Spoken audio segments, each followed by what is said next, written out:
My name is Richard, and at 28 years old, I never thought I'd be cutting ties with my own family. Growing up in our pristine Connecticut suburb, appearances meant everything.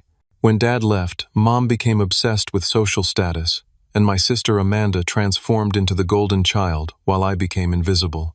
Years of being the family doormat culminated when Amanda smirked and uttered those words that finally broke me. "Clean my shoes, slave."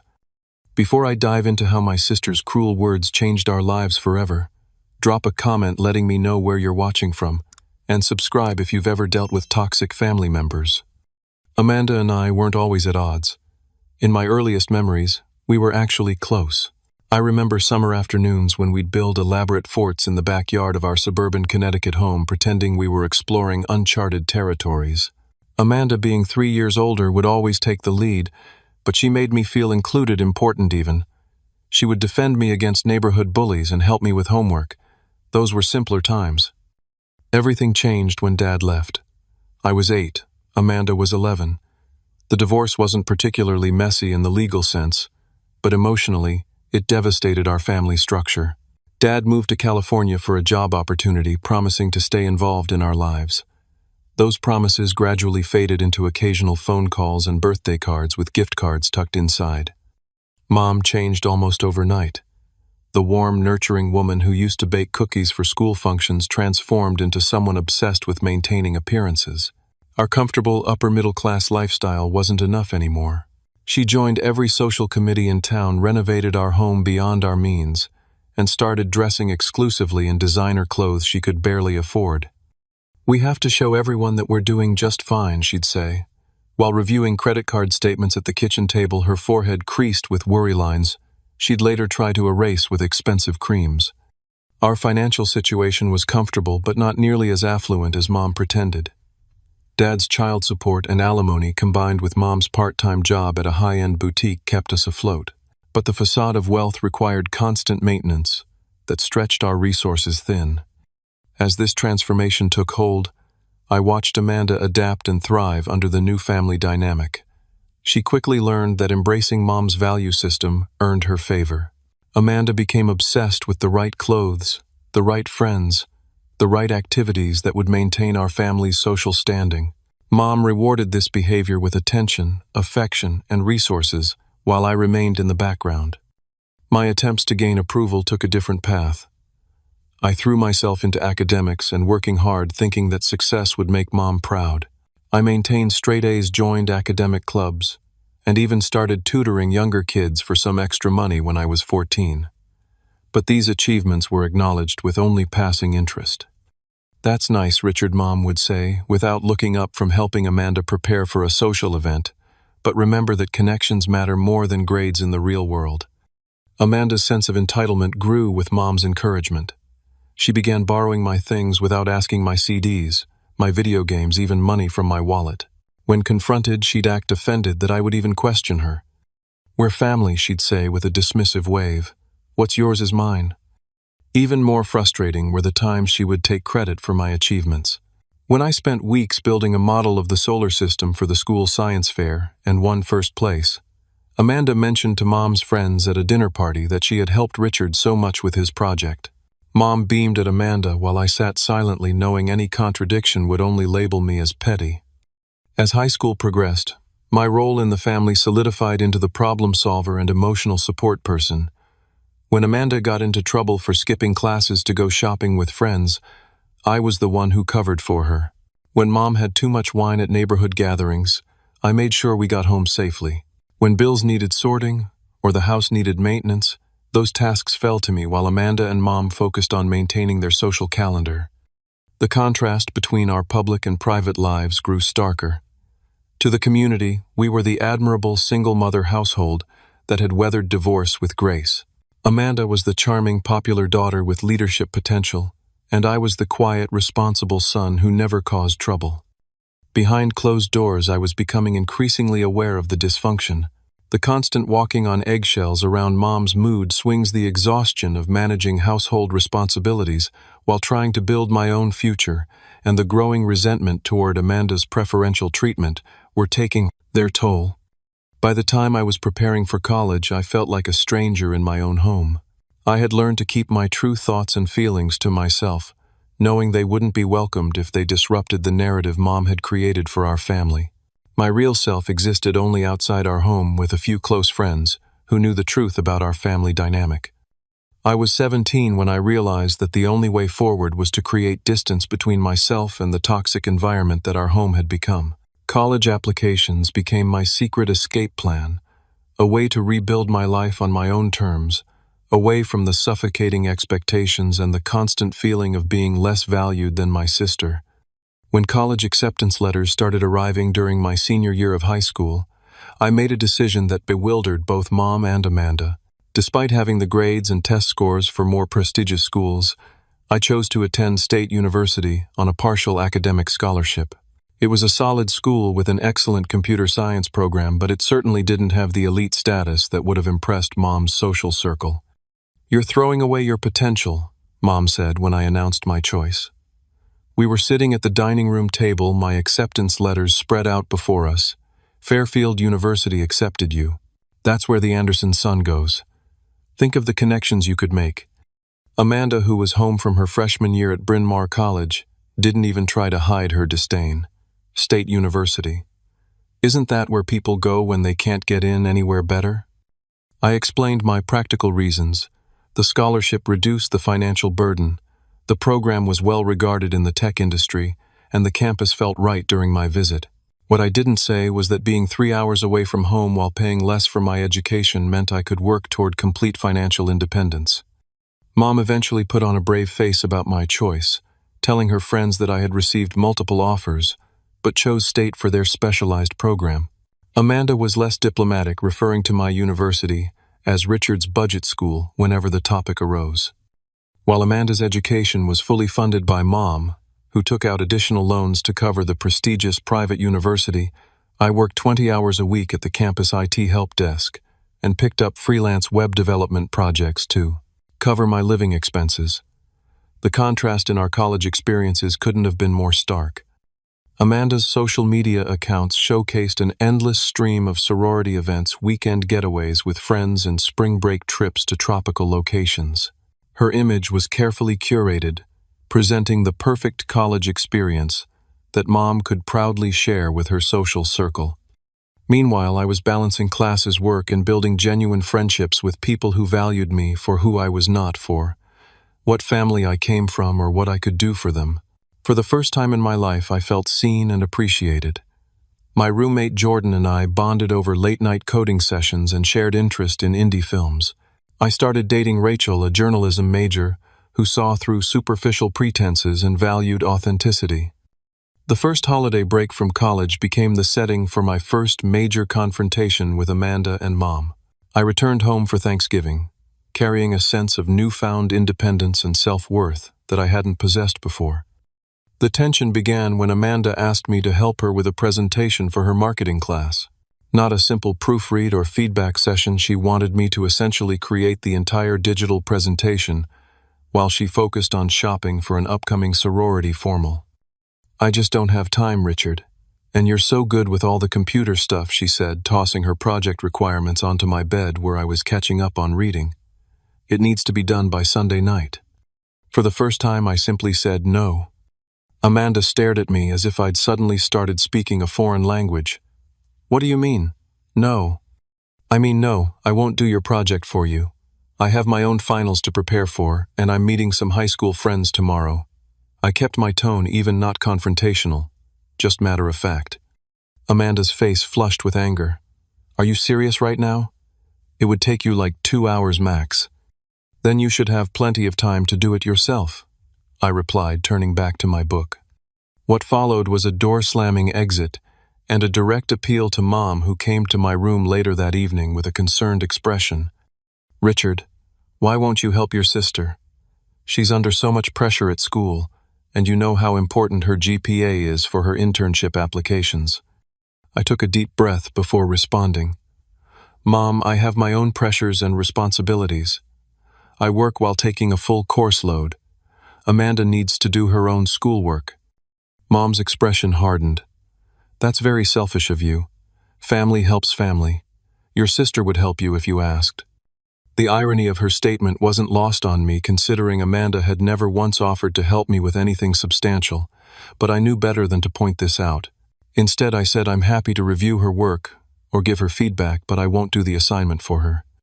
The remainder of the break was filled with cold shoulders from Amanda and disappointed sighs from Mom. The tension was thick enough to cut with a knife during Thanksgiving dinner, where Mom's friends commented on how wonderfully Amanda is doing at Bryn Mawr while my academic achievements went unmentioned. I returned to campus with a mixture of guilt and resolution. The guilt was an old familiar feeling programmed into me through years of family dynamics. The resolution was newer, a growing certainty that maintaining my self-respect was not selfish but necessary. That first stand against the established family roles was small but significant. When I shared what happened with Rachel, she squeezed my hand and said, "It's hard to change family patterns, but you did the right thing." Her validation helped solidify my resolve to continue setting boundaries, even if it made holidays uncomfortable. As sophomore year progressed into junior year, these boundaries became more defined. I visited home less frequently, using work commitments as legitimate excuses. Phone calls with Mom became briefer with me, steering conversations away from Amanda's needs or problems. I was gradually stepping out of the role I'd been assigned in our family drama, and while it felt liberating, I knew there would eventually be pushback. After graduation, I leveraged my internship experience and solid grades to land a promising position with a growing tech company in Austin, Texas. The job offered a competitive salary growth potential, and most importantly, 1,200 miles between me and Connecticut. While part of me felt guilty about moving so far away, the larger part recognized the opportunity for what it was: a chance to define myself outside the shadow of my family dynamics. I found an apartment in a lively neighborhood, bought sensible furniture, and began building a life that felt authentically mine. My work colleagues became friends, and I joined a local rock climbing gym where I met more like-minded people who enjoyed outdoor activities. For the first time, I felt like I was living rather than just surviving. Meanwhile, Amanda graduated from Bryn Mawr with a communications degree and grand expectations of immediately landing a prestigious position in public relations or marketing. Reality had different plans. Despite Mom's connections and Amanda's internship at a local lifestyle magazine, the full-time job offers weren't flowing in as expected. These companies don't recognize talent when they see it. Amanda complained during one of my occasional phone calls with Mom. "I'm not going to settle for some entry-level assistant position. I'm worth more than that." After 3 months of unsuccessful job hunting, Amanda moved back home with Mom, ostensibly to regroup and strategize. This temporary arrangement stretched from months into a year as she took on part-time work at high-end retail stores, quitting each job when it became too demanding or beneath her qualifications. During this time, Mom began not so subtly suggesting that I should help Amanda financially or use my computer contacts to find her a job. "Your sister is really struggling, Richard. Couldn't you talk to your company about positions in marketing?" These requests put me in an uncomfortable position. I knew Amanda wasn't qualified for positions at my tech company, and I wasn't about to risk my professional reputation by recommending someone with her work history. As for financial help, my salary was good but not extravagant, especially considering Austin's rising cost of living and the student loans I was responsibly paying off. My visits home became increasingly stressful. What should have been relaxing holidays turned into tense situations where Amanda's entitlement reached new heights. She expected me to chauffeur her around town when her car was low on gas, to fix everyone's technical problems, and to listen to endless complaints about how unfair life was treating her. During one Christmas visit, Amanda borrowed my rental car without asking, returning it with an empty gas tank and a parking ticket tucked into the visor. When I confronted her, she shrugged it off. "You can afford it. It's not like you have anyone to spend money on besides yourself." Mom consistently enabled these behaviors, making excuses for Amanda, while expecting me to keep the peace by giving in. "Your sister is going through a difficult time right now," she'd say. "Can't you just be understanding?" The pattern continued as Amanda cycled through jobs, apartments she couldn't afford, which Mom would help pay for, and relationships that ended when her partners grew tired of her self-centered behavior. Inevitably, each crisis would result in frantic calls to me for advice, money, or both. When Amanda's car broke down, I was expected to research mechanics remotely and help pay for repairs.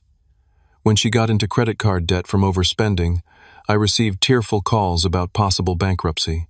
When she fought with roommates who were totally unreasonable about her not paying utilities on time, I was supposed to mediate over the phone. The financial and emotional toll began to affect my own well-being. I found myself dreading calls from home, tensing up whenever Mom or Amanda's names appeared on my phone. My girlfriend at the time, Melissa, noticed the pattern. "You're always stressed after talking to your family," she observed one evening after I got off a particularly difficult call with Mom about Amanda's latest crisis. "It's like they drain all your energy." "Their family," I replied automatically, the programmed response I'd been giving for years. Melissa wasn't buying it. "Family shouldn't make you feel this way. There's a difference between supporting relatives through legitimate hardships and being taken advantage of." Her words resonated with me, though I wasn't ready to fully acknowledge the truth in them. It took another year and several more incidents before I could admit that what I had with Mom and Amanda wasn't a healthy family relationship, but a one-sided dynamic where my needs always came last. The breaking point was approaching, though I didn't know it yet. I had established a good life in Austin, received a promotion at work, and was considering buying a condo. Friends who truly cared about me surrounded me. Yet every interaction with my family left me feeling diminished, as though no achievement or personal growth could change how they saw me, the reliable fixer who existed to solve their problems. As Mom's birthday approached that spring, I booked a flight back to Connecticut, mentally preparing for the usual family stress, while promising myself I would maintain healthy boundaries. I had no idea that this visit would finally force me to make the hardest decision of my life. Mom's birthday fell on a Saturday that year, and I arranged a 3-day weekend trip back to Connecticut. As my flight descended toward Bradley International Airport, I felt the familiar knot forming in my stomach, the tension that always accompanied visits home. I had sent a large flower arrangement to Mom ahead of time and carried a small, elegantly wrapped gift, a silver bracelet she had admired online. The house looked the same from the outside, immaculately maintained despite the financial strain it caused. But something felt different as I walked up the driveway. Maybe it was me who had changed, seeing my childhood home through more mature eyes. Mom greeted me with her usual perfunctory hug. "Richard, finally. I was beginning to think you'd miss your flight. Amanda's friends will be arriving for drinks before dinner, so you might want to freshen up." "No. How was your flight?" Or, "It's good to see you. Just immediate social instructions." I hadn't even known there would be other people joining us on what I thought would be a family celebration. "I thought we were having a quiet dinner for your birthday," I said, setting my bag down in the foyer. "Oh well, Amanda thought it would be nice to have a proper celebration. She's invited some of her friends from the country club. You remember the Wilsons' daughter, Bethany, and Taylor Matthews. They're dying to see you again." I didn't remember either of these people dying to see me the first time, but I nodded and headed upstairs to the guest room. My childhood bedroom had been converted to Mom's home office years ago. Amanda arrived home an hour later. I was in the kitchen helping Mom prepare appetizers when she breezed in, shopping bags dangling from both arms. "Richard's here," Mom announced unnecessarily. Amanda glanced at me as if just noticing my presence. "Oh, hey," she said without enthusiasm. "Could you bring these bags up to my room? I need to start getting ready." No greeting, no hug, not even a proper acknowledgement. Just an immediate request, no demand for service. "Hello to you too, Amanda," I said, continuing to arrange cheese on a platter. "I'm a bit busy helping Mom right now."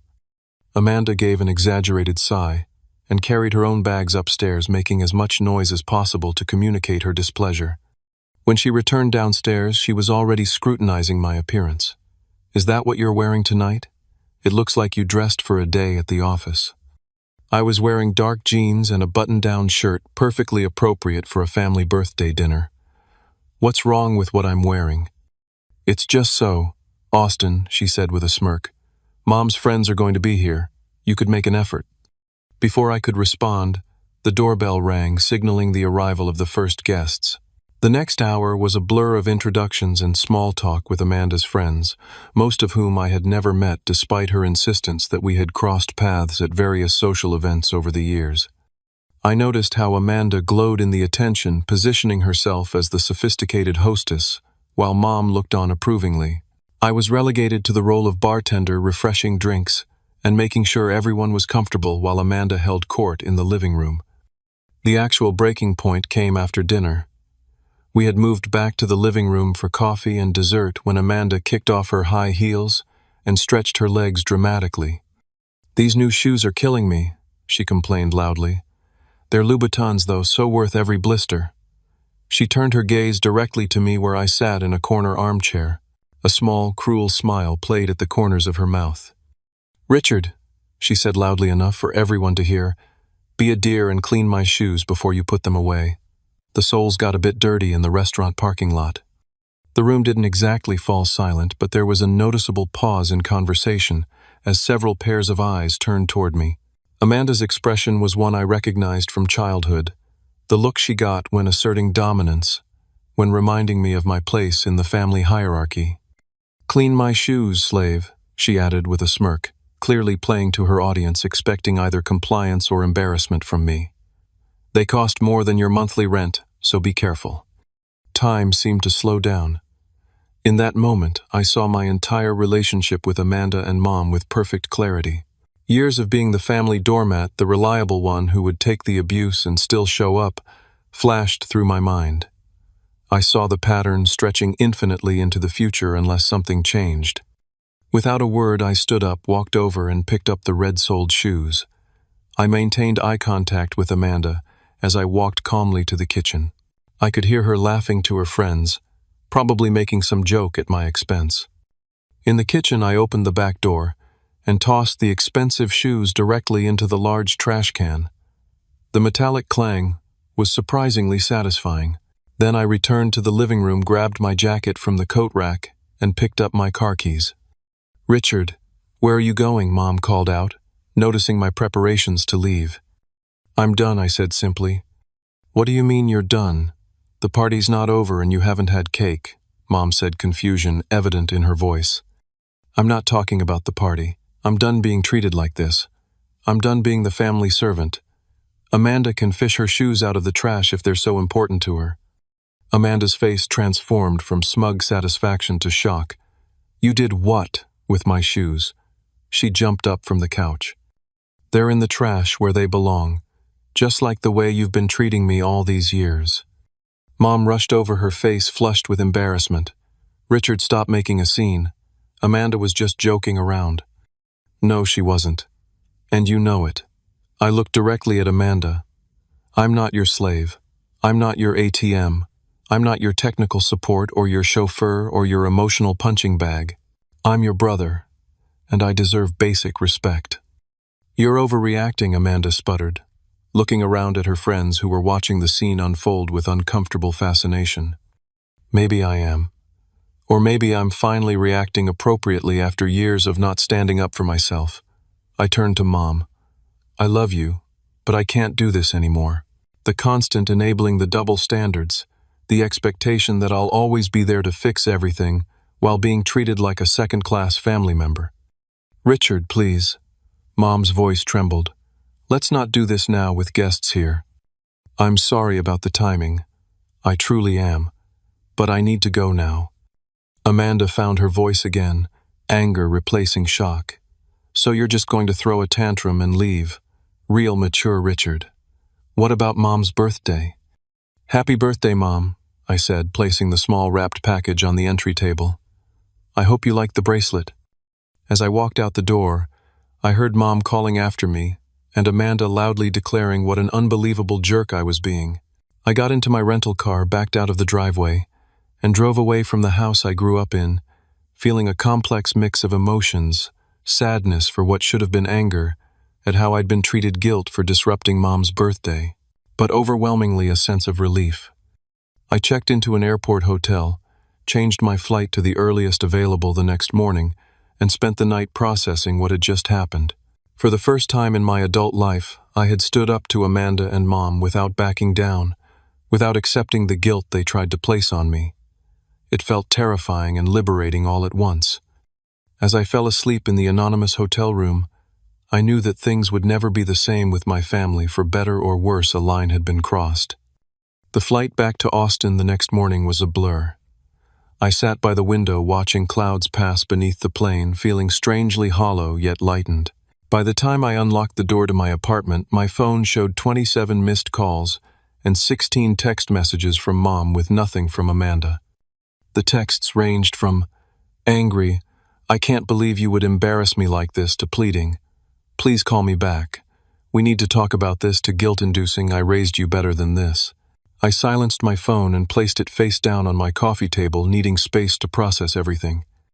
I called my boss and took 2 personal days, explaining vaguely that I was dealing with a family situation. Then I simply existed in the quiet of my apartment, allowing myself to feel the full spectrum of emotions that had been building for years. The guilt came first, the programmed response to setting boundaries with my family. Was I being selfish? Had I overreacted? The voice in my head that sounded suspiciously like Mom questioned my decision to walk away. But as hours passed into days, different emotions emerged.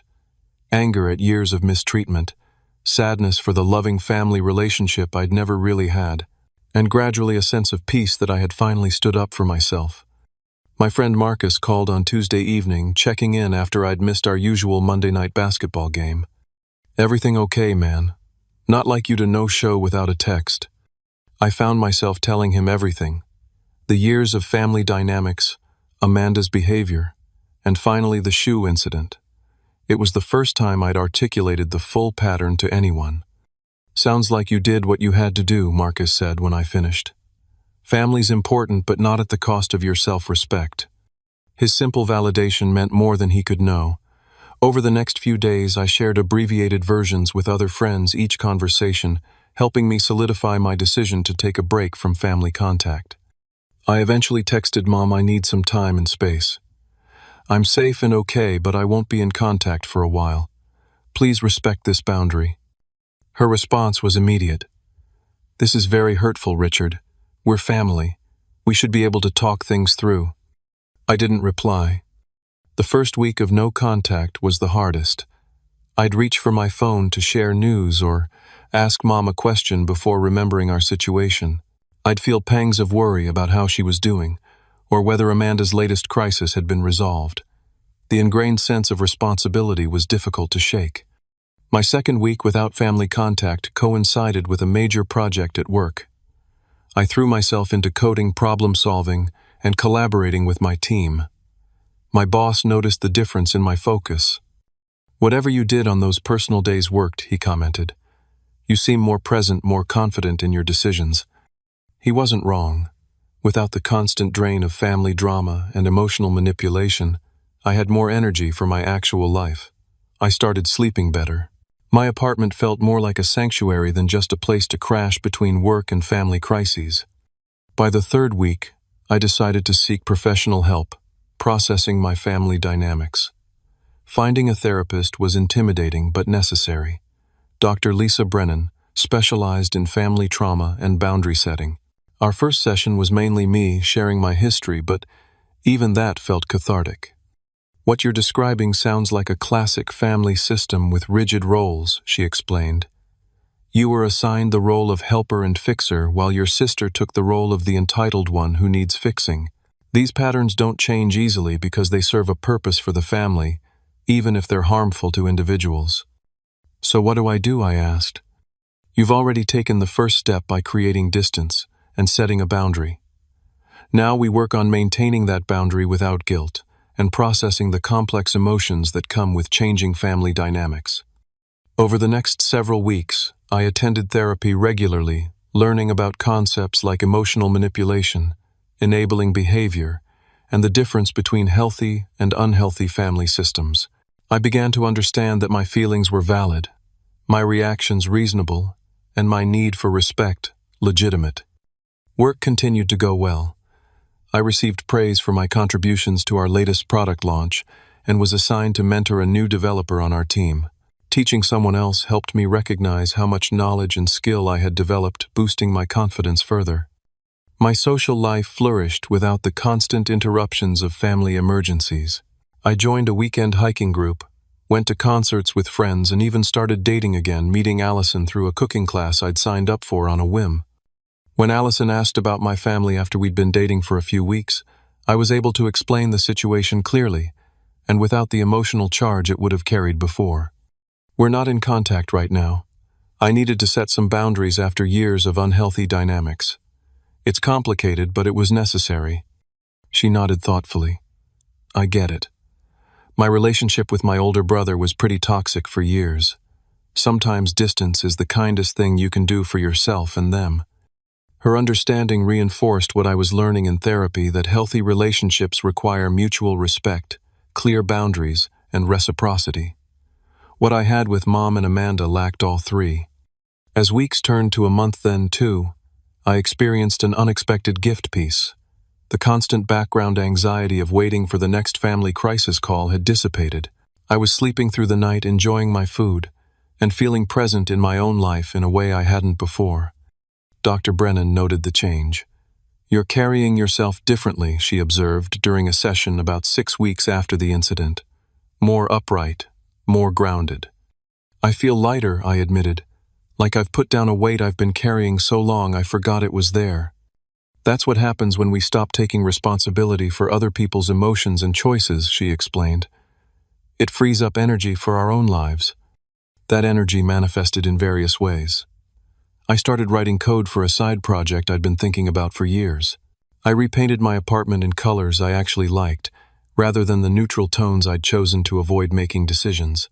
I even adopted a cat from the local shelter, a commitment to caring for another being on my terms with mutual affection rather than obligation.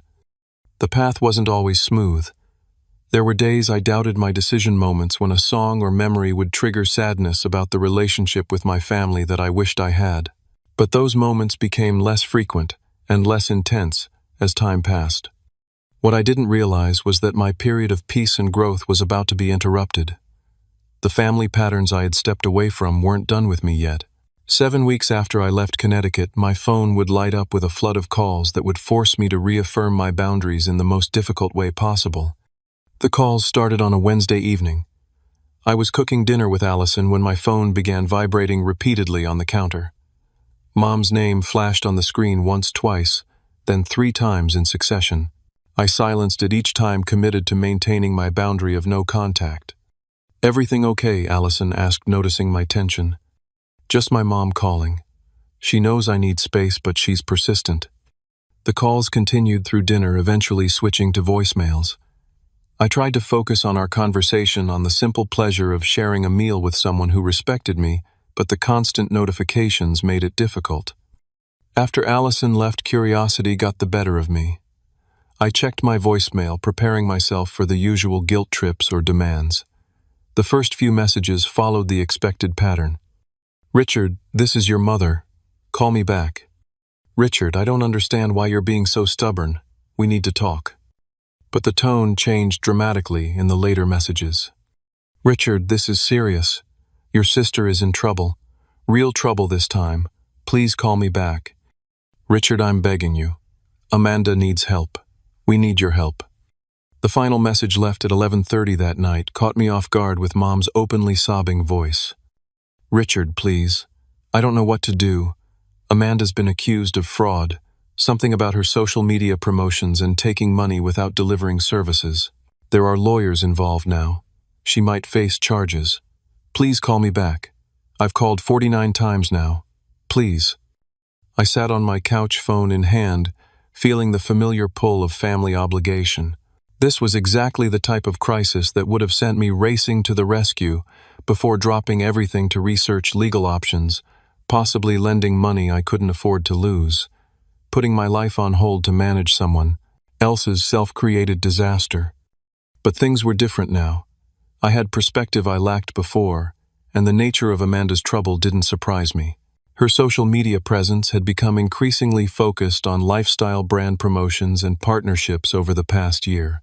She presented herself as an influencer with connections to luxury brands, offering her followers access to exclusive products and experiences for a fee, of course. I remembered seeing posts where she promised luxury skincare packages, weekend getaways, and fashion consultations. Given Amanda's pattern of over-promising and under-delivering, it seemed inevitable that this would eventually catch up with her. I slept poorly that night, the old programming battling with my new boundaries. The next morning, I called Dr. Brennan and scheduled an emergency session for that afternoon. "You're at a crossroads," she said after I explained the situation. "This is exactly the type of crisis that would typically pull you back into old patterns." "Part of me feels like I should help," I admitted. "She is my sister, after all." "What would helping look like in this situation?" Dr. Brennan asked. "What specifically do you think your mother wants from you?" I considered the question. Money for legal fees, probably.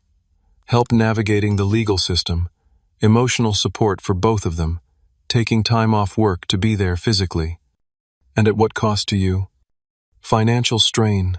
Potential impact on my job if I take unexpected time off. The emotional drain of being back in that environment. Likely little appreciation for whatever I do contribute." Dr. Brennan nodded. "Those are important considerations.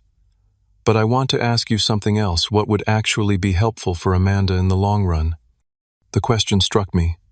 I'd been so conditioned to provide immediate relief that I rarely considered the long-term impact of always rescuing my sister. I guess facing the consequences of her actions might actually force her to make different choices going forward. That's an insightful observation. Sometimes the most caring thing we can do is allow people to experience the natural consequences of their behavior. It's how we learn and grow. I left the session with clarity about my response. That evening, I crafted a carefully worded text to Mom. "I've received your messages about Amanda's legal troubles. I'm sorry to hear she's facing this difficult situation. I will not be providing financial assistance or coming home to manage this crisis. The slave is busy building his own life. Amanda is an adult who needs to take responsibility for her own actions and decisions. If she needs legal representation, I suggest she contact the State Bar Association for referrals to attorneys who specialize in fraud cases." The response came almost immediately. "I can't believe you would abandon your family when we need you most. This is serious, Richard. Your sister could face criminal charges." I took a deep breath and replied, "I understand it's serious. That doesn't change my decision. I'm not abandoning anyone. I'm choosing not to enable behavior that has led to this situation. I hope Amanda finds good legal representation and learns from this experience." "After everything we've done for you," Mom texted back, "this is how you repay us, by turning your back when we're in crisis." This was the guilt trip I expected, the one that would have worked on me before. But now I saw it for what it was, an attempt to manipulate me back into my assigned role. "Mom, I love you, but I need to be clear. I will not be involved in this situation. This is my final word on the subject. I wish you both the best in resolving it." I turned off my phone that night, allowing myself space from the barrage of messages I knew would follow. When I turned it back on the next morning, there were indeed more texts and voicemails, each more desperate than the last. Mom had moved from guilt to anger to bargaining, offering to start fresh and put the past behind us if I would just help with this one crisis. The conflicting emotions were intense: guilt for not rushing to help, worry about what might happen to Amanda, anger that they only reached out when they needed something from me. But beneath all that was a steady certainty that I was making the right decision for everyone involved. Over breakfast, I composed one more message to Mom. "I've given this a lot of thought. I won't help in the way you're asking, but I can offer this: the name and number of a lawyer in Connecticut who specializes in fraud cases. No money, no coming home, just this referral. Let me know if you want it." There was no response that day, or the next. I continued with my life, working, seeing friends, developing my relationship with Allison, attending therapy.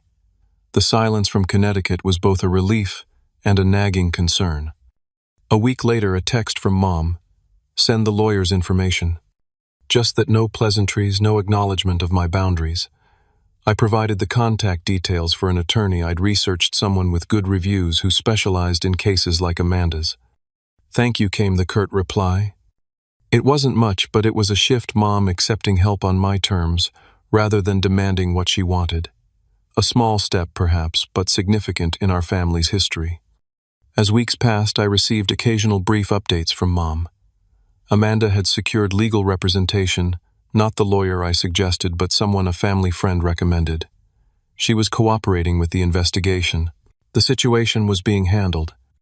I maintained my distance while acknowledging the updates with simple responses. Thanks for letting me know. I hope it works out.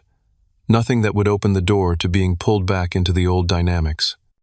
Dr. Brennan called this detached concern, caring about the outcome without taking responsibility for it. It was a new skill for me, one that allowed me to wish my family well without sacrificing my own well-being in the process. 3 months after Amanda's legal troubles began, I received a longer message from Mom. Amanda's case has been resolved. She's agreed to make restitution payments to the affected customers and will be on probation for 1 year. No jail time. She's moved in with me again temporarily while she figures out her next steps. I want you to know that this has been a wake-up call for both of us.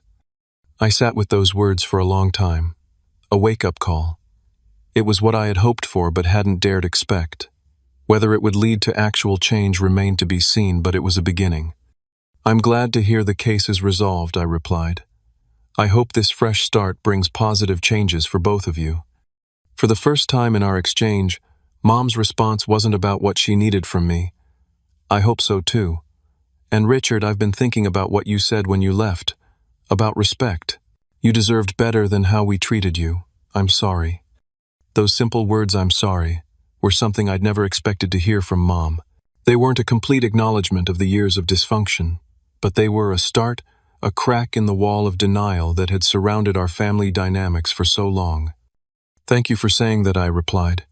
It means a lot. As the conversation ended, I felt something shifting, not just in my relationship with my family, but in my understanding of what true support looks like. Sometimes the most caring thing we can do for others is to let them face the consequences of their actions, to trust that they have the capacity to solve their own problems. It would be many more months before I would see Mom and Amanda again, and our relationship would never be the same as before. But maybe, just maybe, it could be better built on mutual respect rather than obligation and manipulation. 6 months passed before I seriously considered visiting Connecticut again. During that time, communication with Mom evolved into weekly text exchanges and occasional phone calls. The conversations remained superficial at first. Weather updates, basic life events, nothing too personal or potentially contentious. Amanda's legal situation had been fully resolved by then. She had completed 3 months of her probation, made initial restitution payments to the people she had defrauded, and was working a regular job at a local marketing firm, an entry-level position she would have considered beneath her. Before. According to Mom, the experience had changed Amanda. She's more humble now, Mom said during one of our calls. More aware of how her actions affect others. I wanted to believe this was true, but years of witnessing Amanda's temporary reforms, followed by returns to entitled behavior, made me cautious. Change, real change, doesn't happen overnight, or even over a few months. It requires consistent effort and genuine insight. My own life continued to flourish in the meantime. My side project had developed into a promising app that generated modest but growing revenue. Allison and I had moved in together, sharing a larger apartment with my cat Jasper and her dog Bailey. At work, I received a substantial promotion to lead developer, recognition of the focused effort I'd been able to give my career without constant family distractions. Dr. Brennan and I had reduced our sessions to once a month, focusing on maintaining boundaries and continuing personal growth rather than crisis management. During one session, she suggested that it might be time to consider a controlled reconnection with my family. You've done the work of establishing healthy boundaries, she said. You've processed much of the hurt and developed strategies for maintaining your autonomy. The question now is, what kind of relationship with your family, if any, do you want going forward? It was a profound question. Despite everything, I did want some form of relationship with Mom and even Amanda. They were my only immediate family, and there were good memories mixed with the difficult ones. But I wanted that relationship to be fundamentally different, based on mutual respect, rather than my subservience to their needs. After careful consideration and discussion with Allison, I decided to visit Connecticut for a weekend. I set clear parameters. I would stay in a hotel, not at Mom's house. I would have my own rental car, and I would schedule specific times for family interaction rather than being available around the clock. Mom seemed surprised by these conditions but accepted them without argument itself, a sign of change. We arranged for me to visit in April 9 months after the shoe incident that had catalyzed this transformation in our relationships. The flight to Connecticut felt different this time. Instead of dread, I felt cautious optimism mixed with the security of knowing I could leave at any time if boundaries were crossed. I had a return ticket, a hotel room, and a partner who supported my decision while being ready to provide emotional backup if needed. Mom met me at a restaurant for lunch, the first day neutral territory where we could ease into interaction. She looked older somehow, more subdued. Her designer outfit was less ostentatious than what she typically wore, and she seemed genuinely happy to see me. "You look well, Richard," she said after an initial awkward hug. "Happy? I am happy," I confirmed. "Work is good, my relationship is good, life is balanced." We navigated through small talk before Mom brought up the elephant in the room. "I owe you a proper apology," she said, setting down her fork. "Not just for what happened at my birthday, but for years of, well, not seeing you. Not valuing you the way I should have." The admission took me by surprise. "What brought this on?" I asked, genuinely curious. "Therapy," she admitted with a small smile. "After everything with Amanda's legal troubles, I started seeing someone. She's helped me see patterns I wasn't aware of before." We talked more openly during that lunch than we had in years, perhaps ever. Mom acknowledged how she had favored Amanda after Dad left, how she had enabled Amanda's worst tendencies while taking my reliability for granted. She didn't make excuses or try to minimize the hurt caused. She simply owned her part in our dysfunctional family system. "I can't change the past," she said as we finished our meal, "but I'd like to try to build something healthier moving forward. If you're willing." "I'd like that too," I said, and meant it. Meeting Amanda proved more challenging. We arranged to have dinner together, the three of us, at Mom's house the following evening.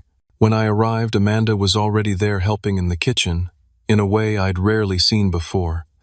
Her greeting was stiff, clearly rehearsed. "Hi, Richard. Thanks for coming." No smirk, no cutting remark, just awkward politeness. Throughout dinner, I observed subtle but meaningful changes in Amanda's behavior. She asked questions about my work and actually listened to the answers. She talked about her job without complaints or grandiose claims. When Mom mentioned Amanda's continued restitution payments, Amanda didn't change the subject or make excuses. "It's going to take a long time to pay everyone back," she admitted, "but it's the right thing to do." After dinner, Amanda asked if we could talk privately. We moved to the back porch, sitting in the same chairs where we'd once shared ice cream cones as kids. "I need to apologize for how I've treated you," she began, her voice uncharacteristically uncertain. "The shoes thing was awful, but it wasn't just that. It was years of taking advantage of you, disrespecting you, treating you like you were less important than me."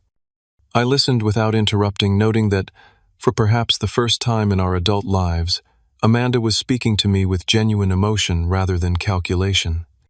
"The legal trouble was terrifying," she continued, "but maybe I needed that wake-up call. When you refused to swoop in and fix everything, at first I was furious, but eventually I realized you were right. I had to face the consequences of my own actions." "That couldn't have been easy," I acknowledged. "It wasn't, but it forced me to grow up in ways I should have years ago." She met my eyes directly. "I don't expect us to be best friends overnight, or maybe ever, but I'd like the chance to show you that I'm trying to be better." The conversation wasn't a miracle cure for years of dysfunction. There were still awkward moments, old habits that threatened to resurface, but there was also a genuine attempt at change on both sides. Before I left Connecticut, we established new parameters for our family relationship: regular but limited communication, respect for boundaries, no expectations of financial support or crisis management from me, acknowledgement of progress while remaining realistic about the work still needed. In the months that followed, these new patterns held more often than not. There were slips of course moments when Mom would fall into guilt-tripping or Amanda would make an entitled comment. But now I had the tools to address these behaviors directly rather than accommodating them, and surprisingly, they were often receptive to the feedback. The most profound change, however, wasn't in them but in me. I no longer defined myself by my role in the family, My worth wasn't tied to how useful I could be in solving others' problems. I had built a life centered on genuine connection, meaningful work, and mutual respect in all relationships. A year after the shoe incident, Allison and I visited Connecticut together. Introducing her to my family wasn't without anxiety, but it went better than I could have hoped. Mom made a sincere effort to get to know her without judgment or comparison. Amanda showed interest in Allison's work as a graphic designer without making the conversation about herself. Small steps, but significant ones. That visit solidified my understanding of what had changed. My family was learning to relate to me as I actually was not as they needed me to be, and I was learning to love them without sacrificing myself in the process. Back in Austin, sitting on the balcony of our apartment, Allison asked me a question that made me reflect deeply. Do you regret throwing away the shoes, standing up to them like that? Not for a second, I replied without hesitation. It was messy and painful but necessary. Sometimes the most loving thing you can do for yourself and others is to disrupt patterns that aren't working. The journey from family doormat to respected individual hadn't been easy or straightforward. There had been moments of doubt, backsliding, and difficult emotions. But standing on the other side, I could see how essential it had been. True family isn't defined by blood ties or obligation. It's built on mutual respect, honesty, and the freedom to be authentically yourself. Sometimes creating that kind of family requires walking away from toxic patterns even when it hurts. Sometimes it means allowing people to face the consequences of their actions rather than rushing to rescue them. And sometimes, if you're fortunate, it means building something new and healthier from the ashes of what wasn't working. I don't know what the future holds for my relationship with Mom and Amanda. We're taking it day by day, acknowledging progress, while remaining realistic about the work still ahead. But I do know that whatever happens, I'll face it as a whole person, not as someone defined by their needs or expectations. If you're struggling with toxic family dynamics, know that you deserve respect. Setting boundaries isn't selfish, it's necessary for everyone's growth. The path may be difficult, but the peace waiting on the other side is worth every challenging step. Have you ever had to set difficult boundaries with family members? What was your breaking point? Share your experience in the comments below.